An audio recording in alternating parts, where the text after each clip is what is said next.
Hi, I'm Michael Keigwin. I'm the founder, trustee and acting CEO of the Uganda Conservation Foundation. The Uganda Conservation Foundation was set up to support the Ugandan Wildlife Authority in their mandate and unlock their success. And if you imagine in the Ugandan Wildlife Authority, they inherited an estate of national parks and other protected areas across vast landscapes that did not have what they need where they needed it.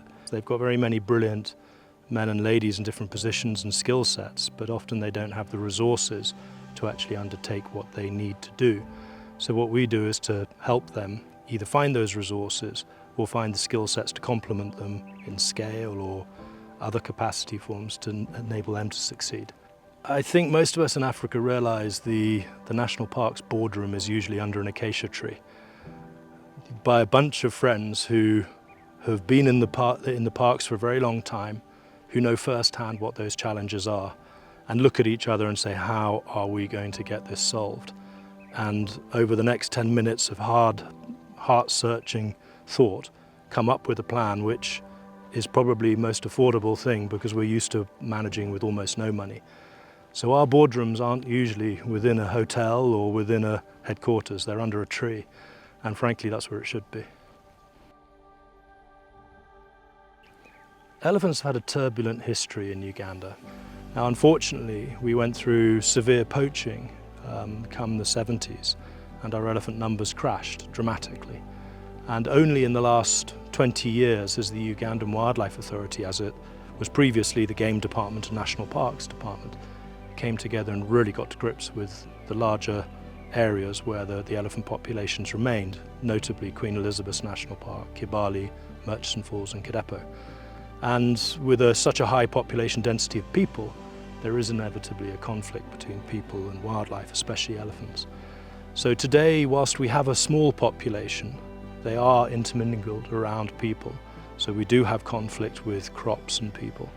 But the elephants are doing well. They're young. Unfortunately, the poaching situation is not good, but it's not yet targeting directly the elephants, but it is indirectly hitting the elephants, which is of great concern to us all. So one of the ways that poachers are impacting the elephants of Uganda is they're using snares, which are indiscriminate.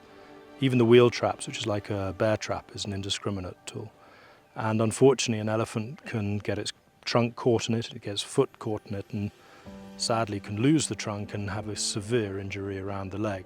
Often we're unaware, having moved the snare from the elephant, whether that elephant survives. So with the establishment of the Veterinary Response Unit, which is now sort of taking great care of the welfare of animals and are they surviving and removing snares, comes the sort of advent of we must find out if they are surviving. If they're not, how do we improve that success rate? We also are trying to create a generation of new young vets who are very, very capable in the field. It's often quite difficult to keep motivated. And through the last years, as many people did with COVID, there have been many huge challenges. The COVID pandemic was just one. The flooding of the River Nile, 2.5 meters above record levels, was another. And it damaged the economy of the fishing industry through the Nile and Lake Albert immediately, and flooded agricultural land, leading, as well as the various rains, to 3 years of bad crops. From that, we've also had incidents of rebel activity, which is called travel bans. We've had Ebola in the south, none of which are within our control, but all of which are draining to our motivation. And we're very lucky sometimes when very good donors come to us and give us a lift and say, yes, I can help and I will help. And they ask us how we are and what we could do in the park with some support in a particular direction or another. And so I'm eternally grateful to many, but the last few months have been incredibly difficult for us and myself.